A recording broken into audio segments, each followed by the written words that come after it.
Well, we're underway today in the outskirts of Sapporo, and our first stop is Maruyama Park and the Hokkaido Shrine, which was set up maybe about 150 years ago in the beginning of the Meiji Restoration. And yes, like Meiji Park, this is supposedly contains the soul of the emperor, which seems a little strange that he could be in two places at once, but I'll leave it at that.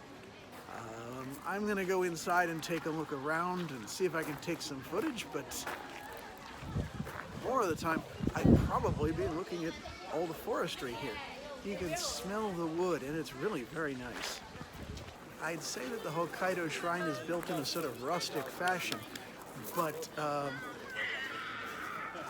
given that it's one of the younger shrines throughout Japan, I would imagine that's sort of understating things. Most of our fellow guests are going up to pray for good luck or wish for one thing or another. It seems a little out of place, but I figure I'd look around. Daniel won't even go into the campus to take a look at it, so out of respect to him, this is about as far as I go, but that doesn't mean I can't look around and take pictures of everywhere.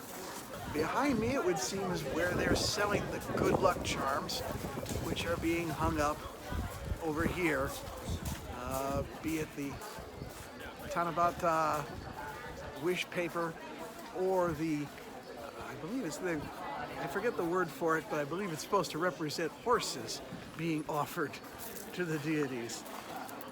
It's an unusual thing because once upon a time they actually did offer horses, but once it wasn't necessary to use them for transportation, they substituted pictures, especially considering that some monasteries had gotten to the point where there was just too many horses for them to take care of.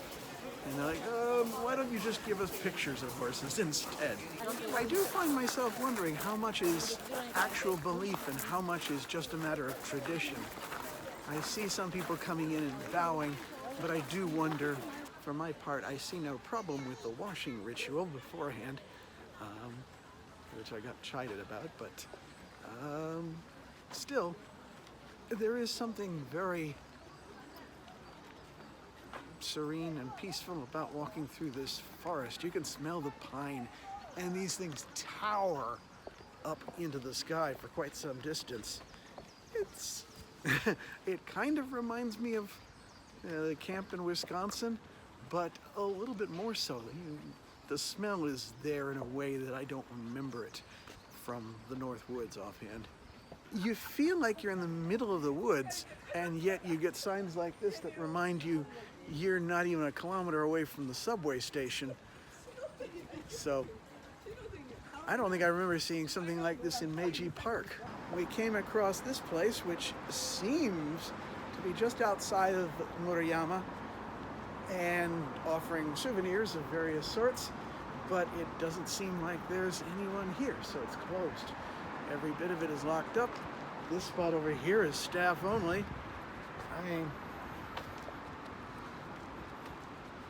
it's all well and good, because I don't know that we were really meaning to spend anything here, but kind of surprising that it wouldn't be open for those who would want to spend some money here.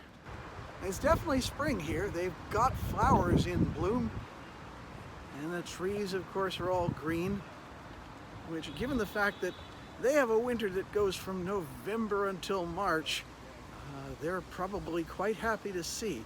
It is quite lovely.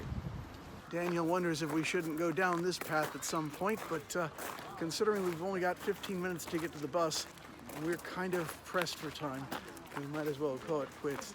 It is the problem with a coach tour that's making multiple stops on a day when you only have so much time in a city. We aren't quite as free to wander about as we were yesterday, and even then we were constrained by knowing when the last train was running. It is a bit of a shame. You get a taste of everywhere, but you don't really get a chance to make a meal out of it. Still, I have to admit, even as we head towards the entrance, it is thick with forest and the smell of pine, which is really very lovely. It does leave one with a contemplative sense. And more flowers here.